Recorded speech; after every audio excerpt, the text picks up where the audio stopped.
અમદાવાદ જિલ્લાના દસકોઈ તાલુકામાં સંવિધાન ગૌરવ અભિયાન અંતર્ગત એક બેઠક યોજાઈ હતી. સંવિધાન ગૌરવ અભિયાન અંતર્ગત સંવિધાનના 75 વર્ષની ગૌરવશાળી યાત્રાને વધાવવા ભારતીય જનતા પાર્ટી દ્વારા રાષ્ટ્રવ્યાપી સંવિધાન ગૌરવ અભિયાન અંતર્ગત દસકોઈ તાલુકાની કુવા જિલ્લા સીટના રણોદરા ગામે તથા ફુલવાડી જિલ્લા સીટના વેવાલ ગામે વિચાર ગોષ્ઠી બેઠક યોજાઈ હતી, જેમાં ડોક્ટર બાબા સાહેબ આંબેડકરને કોંગ્રેસ દ્વારા થયેલ અન્યાય અને કેન્દ્રની નરેન્દ્ર મોદીની સરકાર દ્વારા બંધારણનું સન્માન વગેરે અનેક મુદ્દાઓને અનુલક્ષીને આ બેઠક યોજાઈ હતી, જેમાં જિલ્લા તરફથી વક્તા તરીકે જિલ્લા ભાજપ મીડિયા ઇન્ચાર્જ કનુભાઈ પરમાર, દસકોઈ સંગઠનના પ્રમુખ પ્રતિકભાઈ પટેલ, જિલ્લા ડેલિગેટ સિંચાઈ સમિતિના ચેરમેન ફુલજી ચૌહાણ, તાલુકા સદસ્ય મનીષભાઈ પટેલ, અશોકભાઈ ખાટ, કાનજીભાઈ, સરપંચ પ્રવીણભાઈ, દિલીપસિંહ, લાલભાઈ વિહોલા, ગુણવંતભાઈ, વિષ્ણુભાઈ, મહેશભાઈ, રમણભાઈ, કાળુસિંહ ઝાલા, ડેલિગેટ ઉમેશભાઈ પટેલ, કેવલજી ઠાકોર, સરપંચ વિનોદભાઈ પરમાર, કૌશિકભાઈ તેમજ પાર્ટીના હોદ્દેદારો, આગેવાનો અને કાર્યકર્તાઓ મોટી સંખ્યામાં હાજર રહ્યા હતા.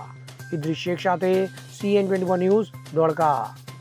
હવે જુઓ દેશ દુનિયાની તમામ ખબરો તમારી આંગળીના ટેરવે.